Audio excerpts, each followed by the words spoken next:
Hey, what's good, y'all? It's Terrible Toe King. Just wanted to do a quick little thing over here. I just watched a Death Note movie on Netflix when it dropped a couple days ago. There you go. So, wrote down some little notes, so don't mind me. Uh, just found out, because I did a little bit of research, it was directed by a dude named Adam Wingard. So, he directed VHS 1 and 2, Blair Witch of 2016, and is supposed to be a director of the upcoming Godzilla vs. Kong, so makes sense now with the VHS and the Blair Witch, but who knows? The producer, one of them that I saw, is Masaoka. If you remember Masaoka, he was on Heroes, everybody's favorite. You know who he is. I ain't gotta tell you. I ain't gotta tell you nothing. But he also played a character in there by the name of Detective Sasaki, who is introduced way later in the movie. Only has one little scene where L comes in. That's all he's got. But pulled the M. Night Shyamalan, did a little cameo appearance, but. Yeah.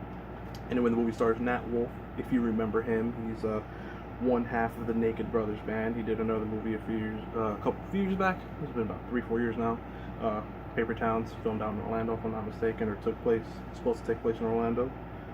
Plays Light Turner, not Light Yagami, because this is America.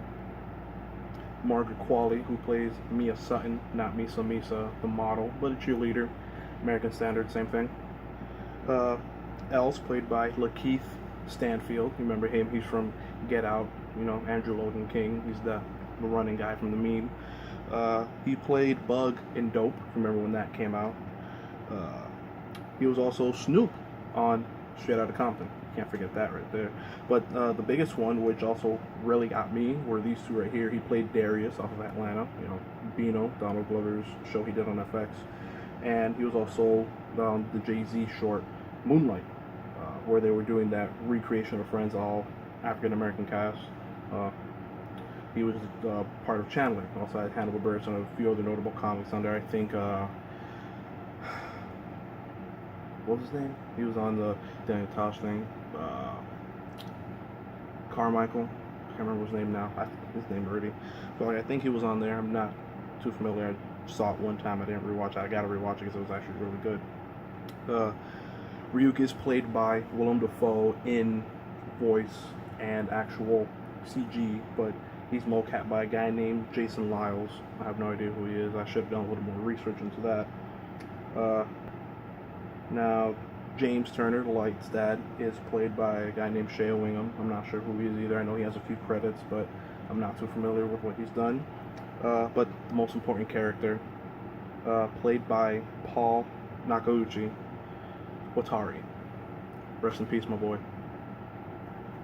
But anyway, I just wanted to give a few things about here. So, it wasn't a bad movie. It wasn't a bad movie.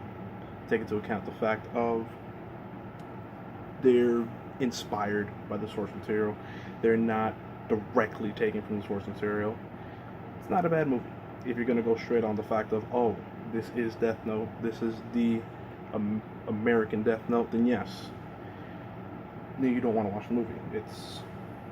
We know anime doesn't translate well when it's done in the American sense. It's done better in the Japanese sense. The other Death Note movies, Death Note, The Last Name, I'll Save the World, those were phenomenal movies. Rurouni Kenshin's a phenomenal movie, anime done by Japan. Fullmetal Alchemist looks like it's going to be a phenomenal movie. I can't wait for that. American standards, you know, we've had a horrible history. Dragon Ball Evolution, Avatar: The Last Airbender, we don't mention those names, but you got to talk about them at some point. Regardless, I went into it knowing it's going to be pretty different. My biggest gripes of the movie, it was rushed. It was rushed. I understand there's not too much I can do with that short amount of time. It was an hour and 40 minutes. They could have made it a 2-hour movie, give it a little bit more development. They did a whole montage on it when Light gets the Death Note itself, and then the actual development of him going from a genius kid to a genius kid who's also a sociopath. Big montage, big old skip. That sucked. Me as a cheerleader, okay, understandable, but as we all know, Misa was in it for Kira, the actual killer. Mia's in it for the book, not for Light. It's one of the few times you can say she's in it for the paper, not for me. It's my life. Anyway, Another big gripe of the movie that I had was the music choice. Like, well, what is that? 80s rock? It really gave it that sense of more of a supernatural teen drama horror, I guess we could call it. But taking into account the movie, pretty much the same thing. Light finds a book. Light meets Ryuk. One of the best parts of the movie too, when you see Ryuk in there. Ryuk tells him how it works, shows him the rules, lets him know the rules. Unfortunately, he goes ahead and he shows the book warily because he's an American teenager. You gotta impress the people you're going after, right? I wouldn't have done it because I'm not that stupid. But oh well. That whole thing happens. He involves her pretty much after the third killing that he writes in that book. After the second one, because the third one is the one where he proves it. But it's from there. You do the whole montage where Kira's developed, so they skip everything where you're learning, where you see him develop as a sociopath. They skip the potato chip scene, in case you're wondering. No potato chips, even though he's being monitored. There's no potato chips because Mia already takes the book with her. Because again, she's obsessed with the book itself, not the person of the book. But aside from that, it just develops as other movies in itself. You find out about L. He's super genius. Later on, you find out he was part of a group that's supposed to be trained to be the best detectives in the world, and his chaperone is Watari until his unfortunate passing. I'm sorry, Watari. It's not your fault.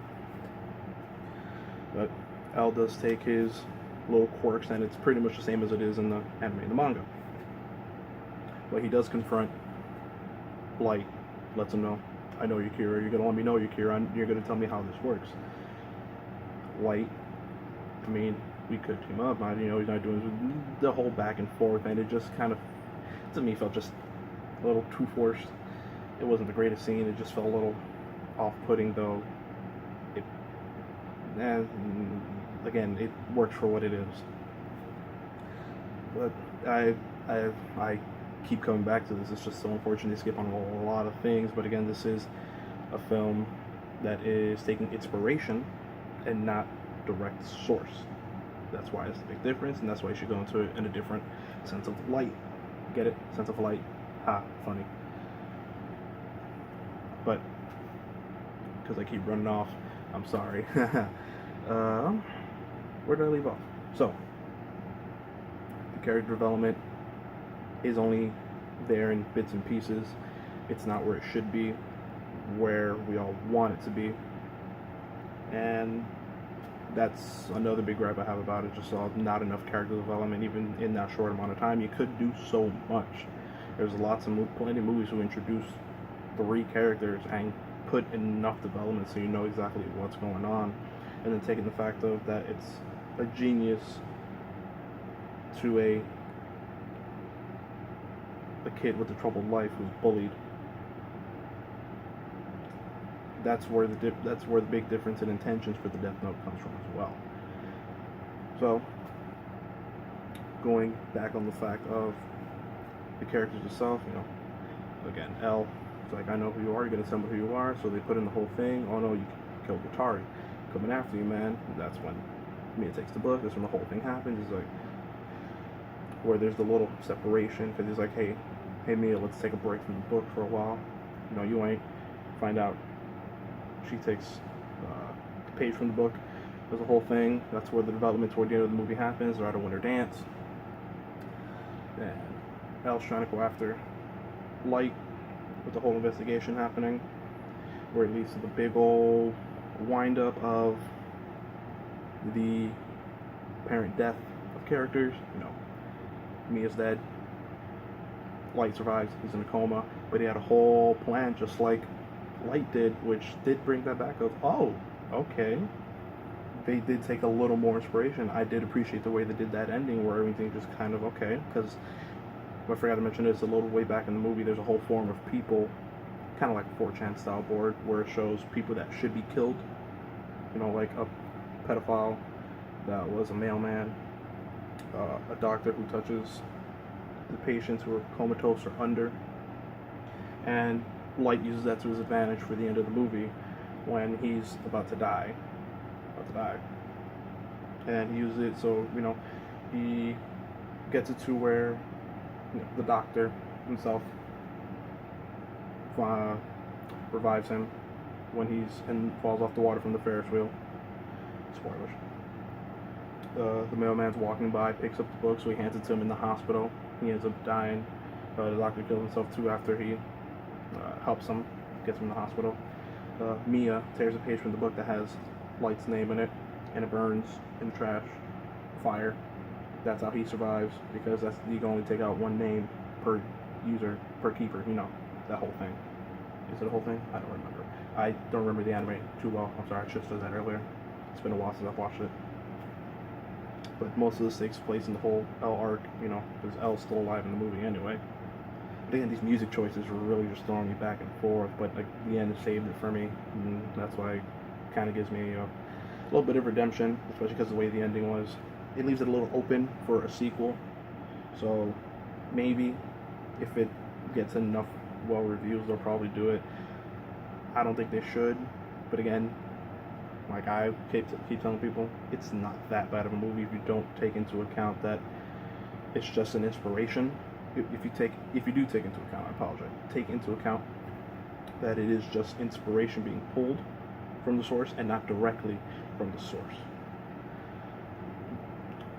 And anything else from there is just pretty much just watch the movie, but it's not too much you have to get into. It's a lot of back and forth. If you're really skeptical about it, just again go into it knowing it's just the pulled inspiration, not a direct source. If that still doesn't make you want to watch it, don't watch it. I'm not gonna make you watch it. I don't care. I watch it because I'm bored. I wanted to see what would happen. But aside from that, in the words of Anthony Fantano, I'm feeling a strong 5 to a light 6. So just about there, 5.5, 6, because again, inspiration, not direct from the source. This could have been a little better structured, but I do appreciate if you still gone through this whole ordeal of me giving this little information on how I felt about it. So if you got any more questions, just let me know. Hit me up in the comments. You got my pages. You'll follow them up: Facebook, Instagram, Twitter. Just let me know. I'll maybe do another review, a real homeboy review, stumbling on how a movie was. Maybe that's what people want to see. I doubt it. Maybe I'll do more just because. Either way, again, movie was decent. You can give it a watch, just one if you want. Aside from that, this has been Terrible Toad King. That's me watching this movie. See ya.